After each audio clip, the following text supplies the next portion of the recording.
നടിയെ ആക്രമിച്ച കേസിൽ മുൻ DGP R. ശ്രീലേഖയ്ക്കെതിരെ കോടതിയലക്ഷ്യ ഹർജി നൽകി അതിജീവിത.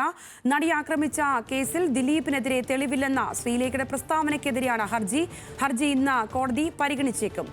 കൂടുതൽ വിവരങ്ങളുമായി ലീഗൽ ഡെസ്കിൽ നിന്നും ഷബ്ന സിയാദ് ചേരുന്നുണ്ട്. ഷബ്ന, ഇന്ന് കേസിൽ അന്തിമവാദം ആരംഭിക്കാനിരിക്കെയാണ് നടിയുടെ പുതിയ നീക്കം. എത്തരത്തിലാണ് കാര്യങ്ങൾ? കൂടുതൽ വിവരങ്ങൾ. സംഗീത, ഈ മുൻ IPS ഉദ്യോഗസ്ഥയായ ശ്രീലേഖയ്ക്കെതിരെയാണ് ഇപ്പോൾ ഒരു പരാതിയുമായി അതിജീവിത കോടതിയെ സമീപിച്ചിട്ടുള്ളത്. വിചാരണ കോടതിയിലാണ് ഇത്തരം ഒരു കോടതിയലക്ഷ്യ ഹർജി നൽകിയത്.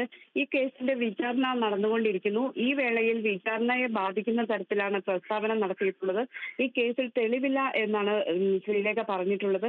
ഇത് വിചാരണയെ ബാധിക്കും. ഇത്തരത്തിൽ കോടതിയലക്ഷ്യ നടപടിയിലേക്കാണ് ശ്രീലേഖ പോയത് എന്നാണ് ഈ ഹർജിയിൽ പറയുന്നത്. അതുകൊണ്ട് തന്നെ ശ്രീലേഖയ്ക്കെതിരെ കോടതിയലക്ഷ്യ നടപടി സ്വീകരിക്കണം എന്ന് ആവശ്യപ്പെടുന്നുണ്ട്.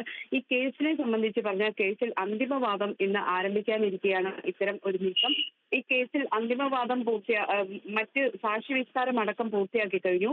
അന്തിമവാദത്തിലേക്ക് കടന്നു കഴിഞ്ഞാൽ ഇനിയിപ്പോൾ ഈ പ്രോസിക്യൂഷന്റെയും അതോടൊപ്പം തന്നെ പ്രതികളുടെയും അഭിഭാഷകരുടെ വാദം നടക്കും.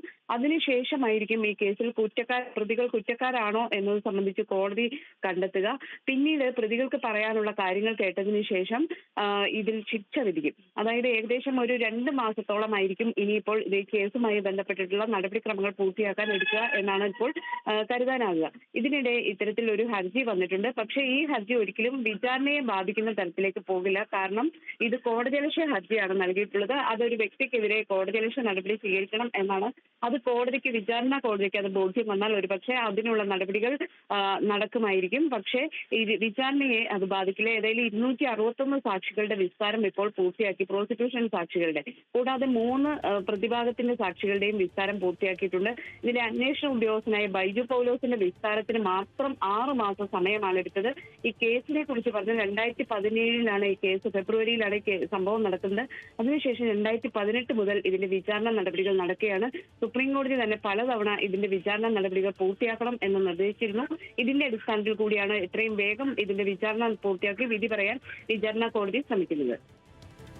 ശരി, ഷബ്ന സിയാദാണ് വിവരങ്ങൾ നൽകിയത്.